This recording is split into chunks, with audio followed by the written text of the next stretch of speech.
નમસ્કાર મિત્રો, ફરી એક વખત સ્વાગત છે તમારું એક નવા વિડીયોમાં. તો ઓક્ટોબર સિરીઝ પૂરી થઈ ગઈ છે, નવેમ્બર સિરીઝ સ્ટાર્ટ થઈ ચૂકી છે. એમાં આપણને ફ્રાઈડેના દિવસે મંથલી ટાઈમ ફ્રેમ ઉપર ક્લોઝિંગ જોવા મળ્યું છે. તો હવે આપણા રડારમાં ઘણા બધા એક બે સેક્ટર એવા છે કે જેમાં આપણને બ્રેકઆઉટ જોવા મળ્યું છે. એના પછીની જો વાત કરવામાં આવે તો કે સ્ટોક છે જેમાં આપણને મલ્ટીયર બ્રેકઆઉટ જોવા મળ્યા છે. એના સિવાય તો કે એક બે પેની સ્ટોક છે એમાં પણ આપણને આવનારા સમયમાં એક મોમેન્ટમ જોવા મળી શકે છે. આ બધી જ વસ્તુ આપણે આજના વિડીયોમાં કવર કરવાના છે અને મોટા મોટી નિફ્ટીનો પણ ઓવરઓલ વ્યૂ લેવાના છે. તો હવે જે મિત્રો એક વાત કીધું કે નિફ્ટીનો જે વ્યૂ લેશું ને એ આપણે કંઈ ઇન્ટ્રાડે કે કાલના લેવલ માટેનો નહીં રહી. આ જે છે વ્યૂ રહેવાનો છે ને લોંગ ટર્મ માટેનો રહેવાનો છે. એના પછી તો કે બીજી એક વાત કરી દઉં કે આપણે સ્ટોકમાં ઘણાને એવું લાગશે કે મંથલી ટાઈમ ફ્રેમ ઉપર વાત કરે છે તો આ તો આપણે ઇન્વેસ્ટમેન્ટ તો કરવું નથી, તો આપણા માટે કામ નથી આવવાના. તો એવું નથી. એનું કારણ છે કે જો તમે મંથલી ટાઈમ ફ્રેમ ઉપર, આને છે ને ટોપ ડાઉન અપ્રોચ કહેવાય. મંથલી ટાઈમ ફ્રેમ ઉપર કોઈ સ્ટોક છે કહેવાય કે સ્ટ્રોંગ છે તો તમને એમાં નાના નાના મૂવ મળે ને એ તમે સ્વિંગ માટે ને મિડ ટર્મ માટે પણ કેપ્ચર કરી શકો છો. એટલે કે જે લોકો સ્વિંગ ટ્રેડિંગ કરે છે ને એમના માટે તો વરદાન રૂપ જેવા સ્ટોક રહેવાના છે. એને તો અલગથી વોચલિસ્ટમાં એડ કરીને તમે રાખી શકો છો. તમને નાના મોટું એક્ઝામ્પલ અહીં આપી દઉં. સપોઝ આ નિફ્ટીનો લો લગાવ્યો હતો 21,734 નો, અત્યારે એનું ક્લોઝિંગ છે 25,778. હું તમને એમ નથી કહેતો કે આ સ્ટોકમાંથી તમે ટોપથી શું કહેવાય ટોપથી બોટમ સુધીનું કે સોરી બોટમથી ટોપ સુધીનું તમે મૂવ કેપ્ચર કરો, પરંતુ તમે સ્વિંગ ટ્રેડ કરો છો. એટલે કે જો તમને અહીંયા ક્યાંય તમારું સેટઅપ મળ્યું ને તમને આ બે કેન્ડલનો ટાર્ગેટ મળી ગયો એટલે તમારે આ તો મંથલી ટાઈમ ફ્રેમ ઉપર નહીં છે, ડેલી ટાઈમ ફ્રેમ ઉપર આવડી બે મોટી કેન્ડલ મળે 10 થી 12% રિટર્ન મળે એટલે બહુ કહેવાય. એટલે એ માટે તમે શું કે સ્વિંગ ટ્રેડિંગમાં પણ આ બધા સ્ટોકને ઉપયોગમાં લઈ શકો છો. તો ચલો મિત્રો, હવે નિફ્ટીની વાત કરી લઈએ. તો નિફ્ટી એ છે ને ઓલ ટાઈમ હાઈ હતો એનો પ્રીવિયસ 26,277 નો.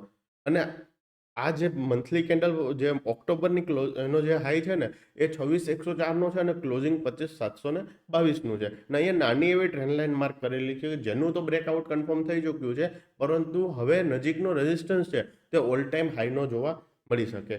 આ થઈ ગયું. હવે બીજી વસ્તુ એ કે આવી કન્ડિશન પહેલા બની છે કે ઓલ ટાઈમ હાઈથી રિજેક્શન આવ્યું હોય ને ફરી બાઇંગ આવ્યું હોય, તો કે હા, અહીંયા 18,604 એક રિજેક્શન આવ્યું હતું, ફરી એનું બ્રેકઆઉટ થયું ને બ્રેકઆઉટ ફેલિયર થયું હતું, પરંતુ અહીંયાથી નાનો એવો પુલબેક લઈને ફરી કન્ટિન્યુએશન આવ્યું અને નવા ઓલ ટાઈમ હાઈ આપણને કન્ટિન્યુઅસ જોવા મળ્યા હતા. તો શું ફરી સેમ કન્ડિશન બનશે?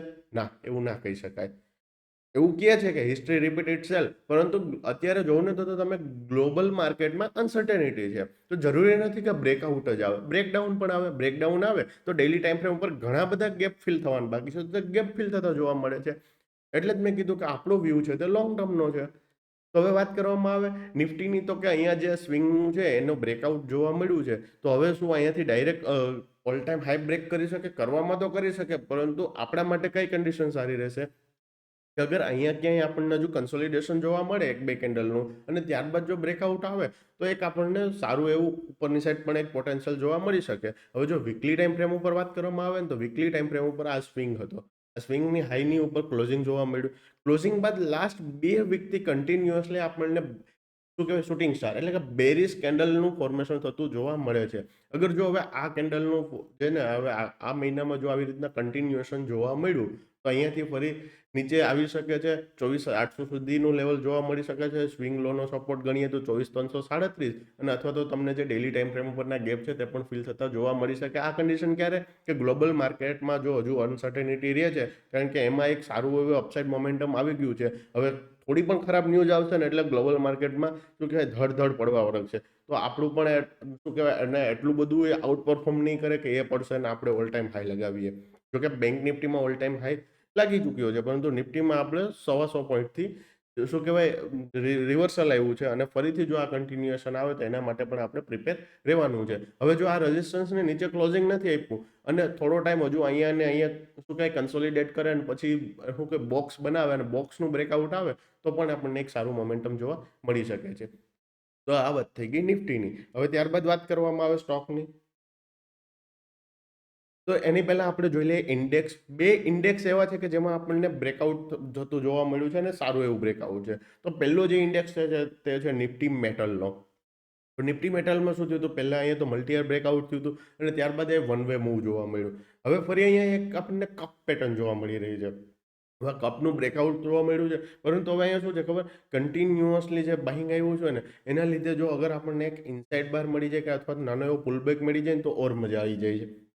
હવે જરૂરી નથી બ્રેકઆઉટ આવ્યું છે તો એક આ શું કહે બધા સ્ટોક ભાગી જશે. બની શકે રિવર્સલ પણ આવી શકે. રિવર્સલ આવે તો ફરી આપણને આમાં ક્યાંક સુધીના લેવલ સ્વિંગ છે તો એ ટેસ્ટ કરતો જોવા મળી શકે. કોઈ પણ વસ્તુ આપણે 100% સ્યોરિટી સાથે નથી ચાલતા, પરંતુ આપણે જે ચાર્ટ ઉપર દેખાય છે એની આપણે શું કહેવાય ફૂટપ્રિન્ટ ફોલો કરીએ છીએ. હવે અહીંયા ઓલ ટાઈમ હાઈનું બ્રેકઆઉટ જોવા મળ્યું તો સ્વાભાવિક વાત છે આપણી પાસે મેટલ ઇન્ડેક્સના સ્ટોક આપણા રડારમાં હોવો જોઈએ. અગર આપણે મેટલ ઇન્ડેક્સ આપણે સ્ટોકમાં નથી ખબર પડતી તો આપણે એનો ETF લઈ શકીએ છીએ. ETF આપણા રડારમાં હોવો જોઈએ. જે મેટલ ઇન્ડેક્સનો ETF છે તે 30ની આસપાસ ચાલતો હશે, એમાં નિપ્પોનનો છે, ICICIનો છે, એ પણ તમે રડારમાં રાખી શકો. તો હવે સ્ટીલ સેક્ટરના બે સ્ટોક છે મેટલ સેક્ટરના, તો એ વાત કરી લઈએ. પહેલો રહેવાનું છે જિંદાલ સ્ટીલ. જિંદાલ સ્ટીલમાં ઓલ ટાઈમ હાઈનું બ્રેકઆઉટ થયું હતું. બ્રેકઆઉટ બાદ 300-400 પોઈન્ટનું મૂવ જોવા મળ્યું હતું. ફરી રિટેસ્ટ અને રિટેસ્ટ બાદ કન્ટિન્યુએશન. પરંતુ હવે જે આ મંથલી ટાઈમ ફ્રેમ ઉપરમાં કેન્ડલનું ક્લોઝિંગ જોવા મળ્યું ને, કેન્ડલ જોઈને તમને થોડું એવું લાગશે કે આને તો હેંગિંગ મેન કહેવાય, આ તો બેરિશ કેન્ડલનું સાઇન થઈ જાય. હા, વાત સાચી છે, પરંતુ આપણે પ્યોરલી કેન્ડલના બેસિસ ઉપર નહીં જઈએ. જો અગર આપણને મેટલ ઇન્ડેક્સમાં અહીંયાથી કોઈ રિવર્સલના સાઇન મળે છે તો અહીંયા પણ આપણને એક સેલિંગ પ્રેશર જોવા મળી શકે.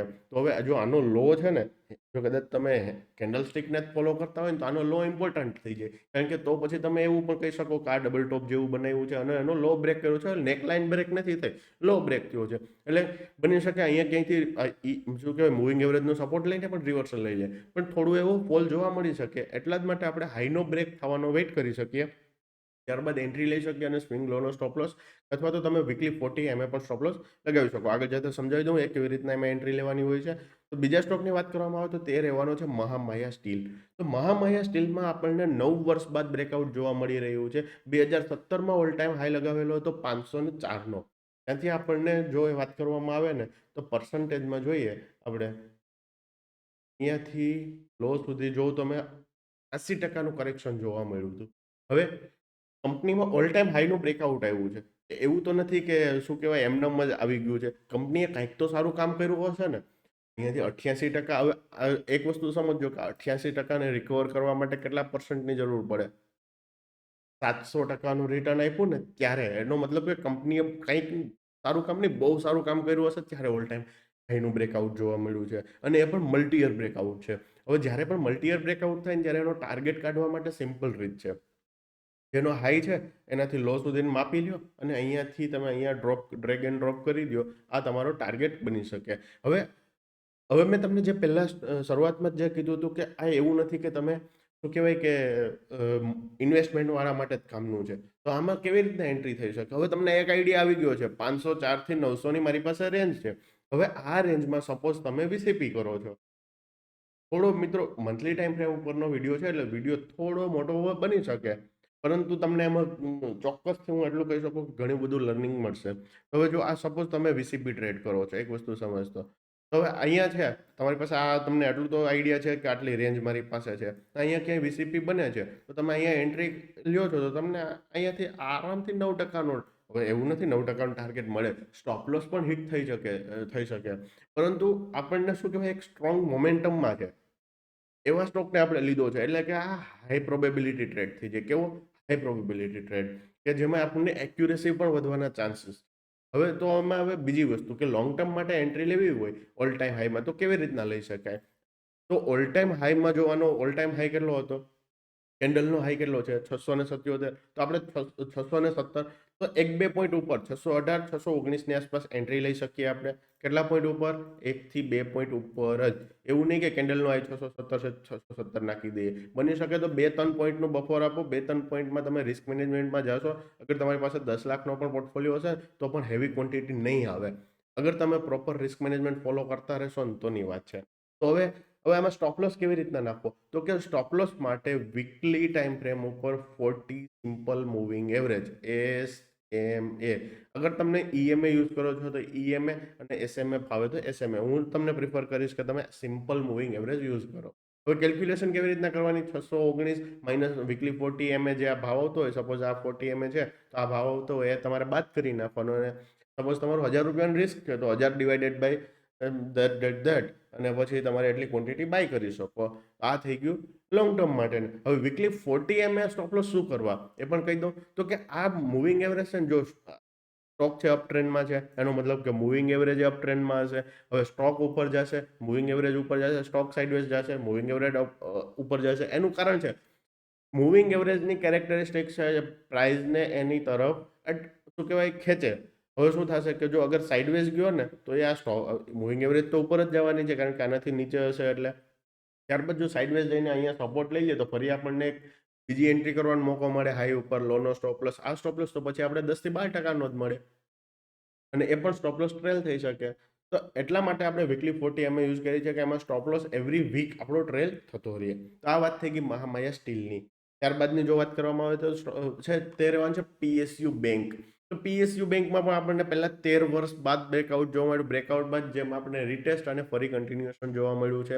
પરંતુ આ જે છે ને થોડી હવે કેન્ડલમાં તો જબરદસ્ત જ છે, એવી કોઈ સ્ટ્રેચ કેન્ડલ આપણને દેખાતી નથી. પરંતુ જો અહીંયાથી કન્ટિન્યુએશન થાય છે તો આપણે એયુ બેંક છે, પછી કોટક બેંક નહીં, કેનેરા બેંક છે, એના સિવાય એક બે જે સ્ટોક હતા તે આપણે મુહૂર્તમાં પણ આપણે લીધેલા હતા અને ડિસ્કસ કરેલા હતા. તો ફરી આપણે તમને પીએસયુ બેંક બીસ છે ને એમાં પણ તમે શું કહેવાય ઇન્વેસ્ટ કરી શકો છો. એના સિવાયનો મારા રડારમાં એક સ્ટોક છે આરબીએલ બેંક, પણ આ થોડો રિસ્કી થવાનો છે. તો રિસ્કી કેવી રીતના એ રીઝન તમને આપી દો. તો કે જો આ બ્રેકઆઉટ આવ્યું છે, રેઝિસ્ટન્સ લેવલ છે, એનું બ્રેકઆઉટ તો આવી ગયું છે, પરંતુ જો અહીંયા ઉપરની સાઈડ જોઈએ ને આપણે, એક જ મિનિટ, આ એક રેઝિસ્ટન્સ એરિયા છે અને અહીંયા આપણને સ્ટોપ લોસ પરફેક્ટ નથી મળતો, કારણ કે અહીંયા કોઈ જ એવું સ્વિંગ જોવા નથી મળતો બ્રેકઆઉટ પહેલા, અને નથી કોઈ એવું કે આપણને ઇનસાઇડ બાર નથી મળતી. હવે અહીંયા આપણે એન્ટ્રી લેવી હોય તો કેવી રીતના, જો અગર આનો હાઈ છે ને એ બ્રેક નથી થતો, નેક્સ્ટ મંથમાં આનો હાઈ બ્રેક નથી થતો અને ઇનસાઇડ બાર બનાવે છે, તો આપણે રેઝિસ્ટન્સની લેવલની નીચેનો સ્ટોપ લોસ મળી જાય. કારણ કે ઉપરની સાઈડ અહીંયા આપણને એક રેઝિસ્ટન્સ એરિયા જોવા મળી રહ્યો છે, એટલે આપણે અહીંયા સુધીનો ટાર્ગેટ એક્સપેક્ટ કરી શકીએ. હવે એવું જરૂરી નથી કે અહીંયા સુધીને તો આ રેઝિસ્ટન્સ લેવલ પર બ્રેક કરી શકે. પણ આ કેન્ડલ જે જોવો છો ને તમે, મિનિટ, તમે છે ને આવી વસ્તુ ઉર્જા ગ્લોબલમાં ભલે પેની છે પણ એમાં જોવા મળશે. કેન્ડલ જે બનાવી છે ને એમાં ક્યાંક ને ક્યાંક અહીંયા પણ સેલિંગ પ્રેશર છે, અહીંયા પણ સેલિંગ પ્રેશર છે, અહીંયા પણ સેલિંગ પ્રેશર છે, અને અહીંયા પણ સેલિંગ. હવે અહીંયા આવ્યા પછી ક્યાંથી રિવર્સ થાય ને કહી ન શકાય. બની શકે અહીંયા આવીને અહીંયા કન્સોલિડેટ કરે ને ફરી બ્રેકઆઉટ આપે તો ફરી મોમેન્ટમમાં જઈ શકે છે. ને અત્યારે કંઈક એમના સારા ન્યૂઝ પણ ચાલી રહ્યા છે. ન્યૂઝને એક્ઝેક્ટલી ફોલો નથી કરતો, પણ તમે ગૂગલ કરી શકો છો. આ થઈ ગયો આરબીએલ બેંકની વાત. અહીંયા આપણે ઇનસાઇડ બારનો વેઇટ કરવો, જેથી કરીને આપણને સ્ટોપ લોસ નાનો મળે. બાકી તો જો તમે મૂવિંગ એવરેજથી જ કામ કરતા હોય મારી જેમ, તો તમને આરામથી એન્ટ્રી મળી શકે છે. ત્યારબાદની જો વાત કરવામાં આવે તો આઈએફબી એગ્રો, શું જબરદસ્ત બ્રેકઆઉટ મળ્યું છે. 7 વર્ષ પછી બ્રેકઆઉટ જોવા મળ્યું છે. જો અહીંયા આ છે એનો ઓલ ટાઈમ હાઈ પહેલા જોઉં તમે, એક green candle, red candle, high break કર્યો અને શૂટ અપ. અને એવું નથી હો ખાલી બ્રેકઆઉટ, એમાં વોલ્યુમનું જો કન્ફર્ટ એક્સ્ટ્રીમલી ગુડ કહેવાય ને એ છે. અહીંયા સિમ્પલ આપણે કોઈ જ લોજિક નથી લગાવવાનું. સેમ જેમ આપણે વાત કરી છે કે ઓલ ટાઈમ હાઈની ઉપર entry, weekly 40 MA stop loss, બસ કોઈ જ રોકેટ સાયન્સ યુઝ નથી કરવાનું. જો અગર આ કન્ટિન્યુએશનમાં જશે તો બહુ સારું મોમેન્ટમ જોવા મળી શકે. ત્યારબાદની વાત કરવામાં તો એસબીએફસી ફાઇનાન્સ. મિત્રો આ સ્ટોકમાં છે ને આમ જબરદસ્ત એક આપણને સેટઅપ જોવા મળ્યું. જો શું થયું, કન્સોલિડેશન હતું. હવે એમાં વોલ્યુમ જોઉં ને તમે કન્સોલિડેશનમાં, તો ગ્રીન જો તમને સ્પાઇક જોવા મળે છે, એવરેજથી પણ વધારે વોલ્યુમ જોવા મળ્યા હતા. પછી બ્રેકઆઉટ આવ્યું, તો બ્રેકઆઉટમાં નોર્મલ વોલ્યુમ છે અને ફરી અહીંયા કન્સોલિડેશન છે. તો જો અગર અહીંયા એક આપણને વોલ્યુમમાં સ્પાઇક હોત ને તો આપણે કરંટ માર્કેટ પ્રાઇસમાં પણ એડ કરી લેત. પરંતુ હવે આપણે શું કરી શકીએ કે જે આ રેડ કેન્ડલ છે ને એનો હાઈ બ્રેક કરે ને, હવે અત્યારે 114 હાલે છે. હવે તમે લોંગ ટર્મ માટે વિચારતા હોય ને મિત્રો, તો હવે આ જે લોંગ ટર્મ માટે 5-6% આટલું બધું શું કે 5-6% એટલે બહુ કહેવાય અમાઉન્ટ, પરંતુ તમે લોંગ ટર્મ માટે વિચારો તો શું કહેવાય એટલું બધું એ નથી કે તમે 6% માટે વહેલી એન્ટ્રી લ્યો અને નીચે ઘૂસી જાય અને આપણો સ્ટોપ લોસ હિટ થાય. બટ આ રેડ કેન્ડલ છે એના હાઈનો આપણે બ્રેક થવાનો વેઇટ કરીશું, અને એટલે શું થશે કે આપણને આની નીચેનો સ્ટોપ લોસ પણ મળી જશે. અને અગર જો આ લેવલથી નીચે ફરી આપણને કોઈ રેડ કેન્ડલનું ક્લોઝિંગ જોવા મળે તો આપણો વ્યૂ કેન્સલ થઈ જશે. સિમ્પલ છે. આ થઈ ગયું એસબીએફસી ફાઇનાન્સ. ત્યારબાદ છે પીએસપી પ્રોજેક્ટ. મિત્રો આ ચાર્ટનું સ્ટ્રક્ચર થોડું એવું છે ને કે સ્ટોપ લોસ, જો તમે મૂવિંગ એવરેજથી કામ કરતા હોય તો સ્ટોપ લોસ હિટ કરાઈને કામ કરશે. તો એના માટે તમે શું કરી શકો, જો અહીંયા શું થયું, આ રેઝિસ્ટન્સ લેવલ હતો, બ્રેક કર્યો, હાઈ પણ બ્રેક કર્યો, સ્ટોપ લોસ હિટ કરે. સ્ટોપ લોસ અહીંયા હિટ નતો થયો, પણ અહીંયા છે ને પાછો ફરી રીએન્ટ્રી આપે છે ને, ટૂંકમાં આમાં ક્યાંક સ્ટોપ લોસ હિટ કરાવી નાખ્યો, કારણ કે કન્સોલિડેશન જશે એટલે મૂવિંગ એવરેજ ઉપર જશે એટલે સ્ટોપ લોસ હિટ કરાવશે. જો આમાં ક્યાંક આપણે સ્ટોપ લોસ હિટ કરાવી નાખ્યો, ત્યારબાદ ફરી એ રીએન્ટ્રી કરી છે એમને આમાં ક્યાંક એક્ઝિટ કરાવી નાખી, એટલે કે આ મૂવિંગ એવરેજથી જે લોકો કામ કરે છે એમના માટે આમાં સ્ટોપ લોસ વધારે હિટ થશે. પરંતુ જો થોડું આ રિસ્કી થઈ શકે છે, પરંતુ જો તમે એના હાઈની ઉપર એન્ટ્રી કરીને પહેલું તો તમારી પાસે એ જ પ્રાયોરિટી રહેવાની કે વીકલી 40 MS સ્ટોપ લોસ લઈ લો. અને અગર જો કોઈ મોટો સ્ટોપ લોસ આપી શકતા હોય, આ જે સ્વિંગ લો છે એની નીચેનો સ્ટોપ લોસ આપી દો ક્લોઝિંગ બેસિસ ઉપર.